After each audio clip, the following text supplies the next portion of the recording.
Every place where we come through, there was lots of trucks. Weyburn, there must have been 250 trucks waiting. In every town that we come in, there was more joining every time. I think everybody's sick of the government that's ruining us.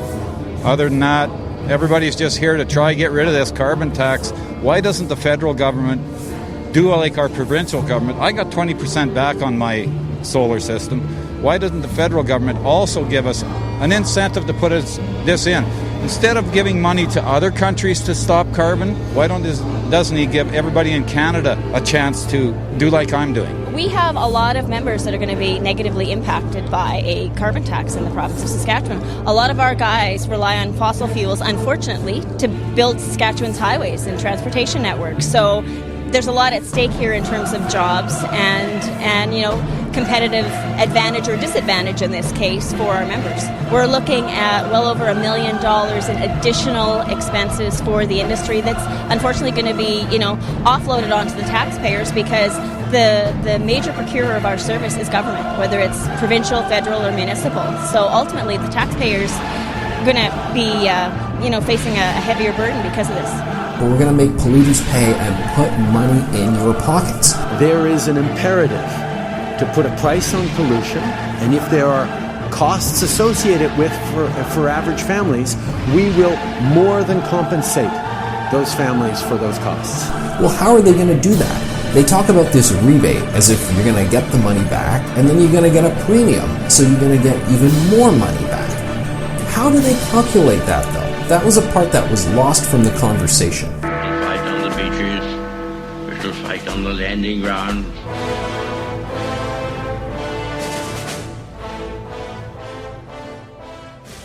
Thank you for joining us. You are listening to A Radio, and this is The Morning Moment. We're on weekdays, 11:45 Eastern. Follow us on Spreaker.com and click on the like button. This piece is a little old, but it's definitely still relevant. It's from Fox and Friends, May 20th, and it's Stewart Varney. What he starts to talk about here is what Rush describes as the Chicoms, the US trade dispute, and how the president needs the support of farmers, so he has lifted tariffs between the US, Canada and Mexico, which will benefit farmers. But a little aside, according to the federal Liberal Communist government of Canada, that was because of pressure done by them, which caused the US to remove their tariffs on Canada. I don't think anybody knows that, do they? Don't you know how skilled a negotiator Justin Trudeau is? He's a genius. He can do anything. He can even stop the tides rising and people being flooded and fires being lit by climate change. He is God Almighty personified in his mind and in the Liberals' mind. However, if you really want to know what people think of climate change, take a look at what's happened in Australia recently, and Stewart Varney comments on that too. This should be a signal to those in Canada who think climate change legislation is what Canadians really want. It's what the mainstream media want because it looks good for them and their party. Because never forget, the media in Canada, just like in the United States, are not independent. They believe it's good to force Canadians into carbon tax and carbon pricing, which will lead to hardship and despair. But they don't care because they're the elite and they're beyond being touched.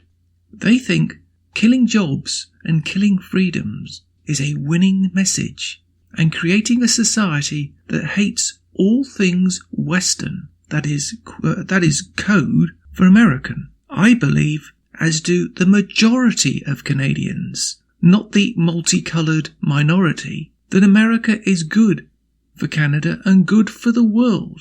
And those who fight freedom are not democratic. Those who fight free speech are not democratic. And those who fight capitalism are not democratic. And just an aside from that, it's the free market economy, not capitalism. Here's that piece. And just one last thing, which somehow I managed to forget. Whilst the US is going gangbusters with its economy, Canada's economy is stagnant. In fact, it's going into negative territory. It's contracting. The great Trudeau's economy is actually contracting. But, as the mainstream media want you to believe in Canada, nothing to see here. Everything's fine. Everything's hunky-dory. We've got carbon tax. What could possibly go wrong? No jobs, no future, no hope. Oh, as always, I nearly forgot. Links will be on my site, but there's always a little sting to it, isn't there? The link has already been removed because they want you to subscribe to Fox Nation. But we have the link and we have the audio. All right, starting today, American farmers can start doing business again with Canada and with Mexico after President Trump strikes a new deal. Stewart Varney says this is a big win and has the numbers to prove it. Coming up next. To the farmer that plants the fields in the spring, that turn from green to that harvest honey. Hold one up for the bank.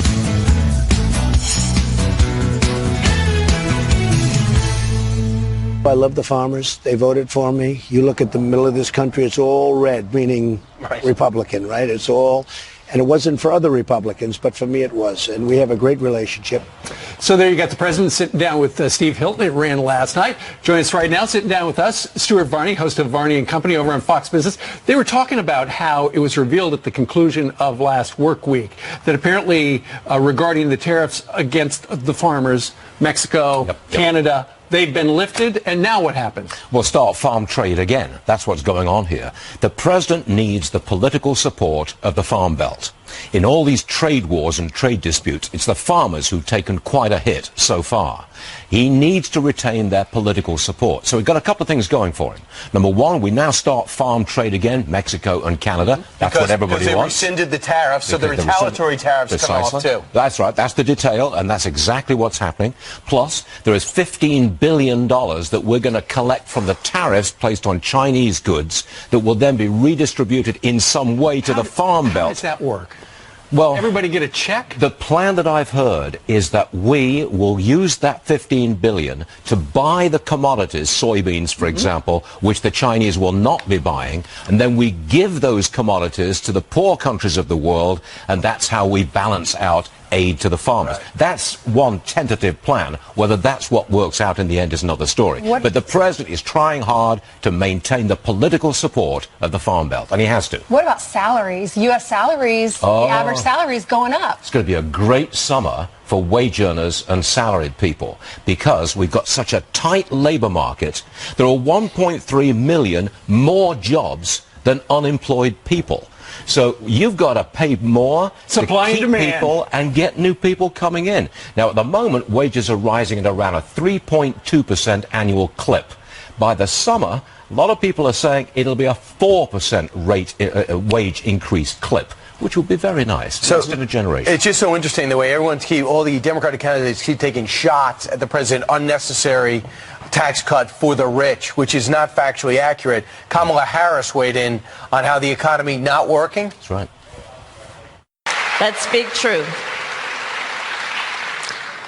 America's economy is not working for working people. I'm sorry, I just don't get that. Because she's got to run against Trump and his economy. Bring up something else. She says, part of the soundbite, which you didn't hear there, is that people have to have 2 or 3 jobs to make it. We keep hearing that. Where do you get that from? I've not seen that statistic. I just haven't seen it. That is spin by the Democrats on the state of our economy. I think we've got a booming economy, and working people are making gains which they've not seen in a decade. I can't see how that translates into it's not working for working people. I don't get that. Well, we have heard AOC talk about people have to have more than one job. AOC also one of the people pushing the Green New Deal. Tell us about what's going on with the Green New Deal in Australia. Yeah, we don't spend much time on Australian elections now, do we? But this one, the one over this past weekend, was a stunner. Very absolute stunner. The candidate who favoured taking climate change measures and taxing the rich, that candidate was supposed to win and lost. And was winning in all the polls. In all the polls and the exit polls. Wait, you can't trust the polls? Well, it was an exact copy of what happened here in 2016. The Liberal candidate was sure to win. The elite supported, the media supported, but Hillary lost. Same in Australia. Now, there's a message here for Democrats in 2020.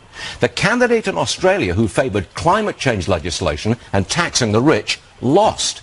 That's exactly what presidential candidates on the Democrat side want to do. I have an additional read. You want to use this in your show if you like it? Go ahead. Okay.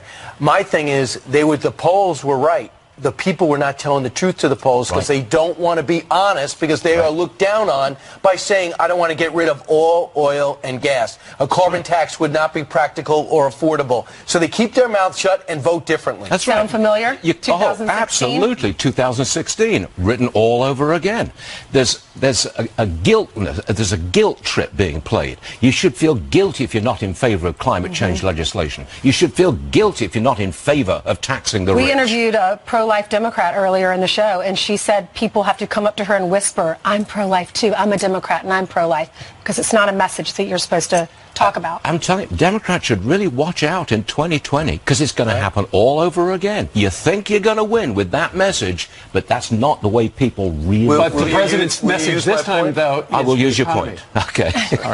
You want to watch my show so you can prove that I'm going to use I absolutely do. No radio for an hour. Yes. Watch his show. Right. Do you good. We're a nation of whisperers now. It would do you good. We whisper the truth. I will. Thank you, Stewart. Thank you. You can find more at aradio.wordpress.com, where you can find links to us on Twitter, Facebook, Instagram, iTunes, iHeartRadio, Gab, and email. We are also on Spotify. Just go to the podcast section and type Canadian Politics with a twist, and you'll find us. We are continuing to reach out to you, so please pass on the links. Please click on the follow button on Spreaker.com. You can listen to all our morning moments at Spreaker.com under A Radio. That's EHRADIO, A Radio. And please click on the like button. And you can now hear a weekend review of our podcasts on WHBJ DB, News Talk Radio. Join us and many others. And you can find all our podcasts and morning moments at aradio.wordpress.com. Click on the Morning Moments tab.